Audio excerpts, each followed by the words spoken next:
오늘 사건 상황실에 전해진 화제의 뉴스입니다.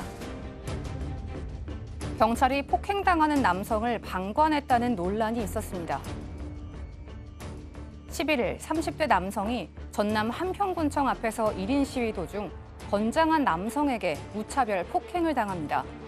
이 폭행은 골프장 건립을 두고 벌어진 것으로 알려졌는데요. 이 영상에는 이를 제지해야 할 경찰차 한 대가 지나가는 모습도 담겨져 있었습니다. 이 영상이 공개되며 경찰의 방관 논란이 일었는데요. 경찰 측은 논란에 대해 폭행을 입은 주민께 사과드리며 논란의 경찰 차량은 교통사고 조사 차량으로 이후 하차해 현장 확인 등의 조치를 취했지만 현장에 있던 경찰관이 적극적인 조치를 취하지 않은 부분에 대해서는 사실관계를 확인하고 있다고 입장문을 발표했습니다. 누구나 쉽게 이용하는 무인 택배함이 범죄에 악용될 수 있어 각별한 주의가 필요할 것 같습니다. 지난 3일 마스크를 쓴 남성이 주차장 주변을 서성이다 경찰에게 붙잡힙니다. 주춤거리다 도망가려 하지만 제압당한 그는 바로 보이스피싱 조직원. 수사기관을 사칭해 피해자들을 속여 무인 택배함에 돈을 넣어두라는 수법을 쓴 건데요. 이미 이 같은 범행을 여러 번 목격한 주차관리인의 신고로 벌미를 잡혔습니다. 경찰은 그동안 3천여만 원을 걷어들인 남성을 구속하고 나머지 조직원들을 쫓고 있습니다. 해외 명품 밀수 혐의를 받는 한진과 모녀에 대한 선고가 오늘 있었습니다. 재판부는 관세법 위반 혐의로 이명희 전 이사장에게는 징역 6개월에 집행유예 1년, 같은 혐의를 받는 딸인 조현아 전 부사장에 대해서는 징역 8개월에 집행유예 2년을 선고했는데요.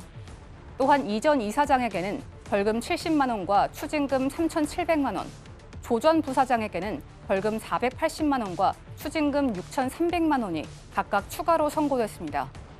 범행 횟수가 잦아 죄질이 가볍지 않지만 유통 판매 목적이 아니며 반성하고 있다는 점을 고려했다고 양형의 이유를 설명했습니다. 오피스텔 경비원 2명을 살해한 혐의로 기소된 남성이 2심에서도 중형을 선고받았습니다. 지난해 5월 강남구 세곡동에 오피스텔 경비원 2명을 살해한 혐의로 기소된 남성이 1심과 마찬가지로 징역 38년의 실형을 받았습니다. 재판부는 형량이 낮다는 검찰의 항소를 기각하고 1심과 같은 판결을 내렸는데요. 남성이 유학 시절부터 생긴 환청 증세와 정신적 증세에 시달렸고 범행에도 영향을 끼친 것으로 봤습니다.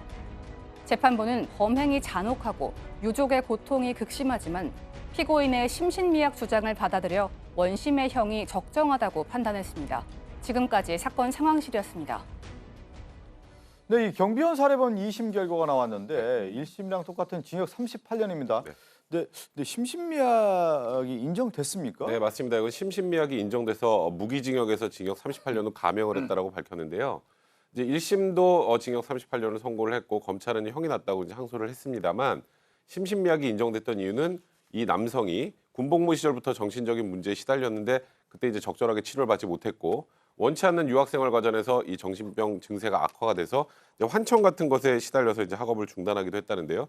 이 정신적인 문제로 주변 사람들이 본인을 무시한다라는 계속 이상한 생각을 갖기 시작했고 그래서 이러한 고질적인 정신질환이 범행에도 상당한 영향을 미쳤다라고 판단을 했습니다. 그래서 범행이 너무 잔혹하죠. 사실 60대 경비원 2명을 살해한 사건이었고 유족들도 고통이 굉장히 극심하다고 하지만 이 현재 상황에서 이 정신적인 문제가 범행에 영향을 미쳤기 때문에 감형이 불가피하다고 판단했고요.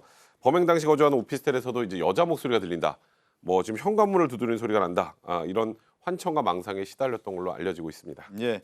자, 그리고 하나 더 사건 상황실에 전해드는 내용인데 한평에서 1인 시위를 하던 남성을 무차별 이제 폭행하지 않았습니까? 예. 왜 이런 일이 벌어졌던 건가요? 일단 왜 1인 시위를 했나부터 설명을 해드려야 될 텐데 한평군 대동면에 골프장이 설립되기로 되어 있습니다. 그러다 보니까 이제 한평군에서 뭐 친환경 유기농 이런 농사를 하는데 타격을 받을 수 있다라면서 골프장 반대 시위가 벌어지고 있는 중이었었고요. 반대 시위를 한 건설사가 참여해서 하고 있었는데 이 건설사는 한평군에 있는 그 이장과 형제 사이입니다. 그러다 보니까 이제 건설사에서 계속 1인 시위를 하고 있는, 그러니까 건설 전체적으로 시위를 하고 있는데 그 시위하는 소리가 소음공해도 너무 피해가 크다라면서 그 시위를 중지하라고 1인 시위를 하던 분이 있었어요. 예, 이 예. 사람이 1인 시위를 하는 과정에 그 건설사의 대표의 욕을 하고 뭐 이러는 과정에서 건설사 직원이 왜 우리 회사 대표의 명예훼손을 하느냐라면서 무차별 폭행을 한 것으로 일단은 알려져 있고요. 이제 문제는 논란이 된 것은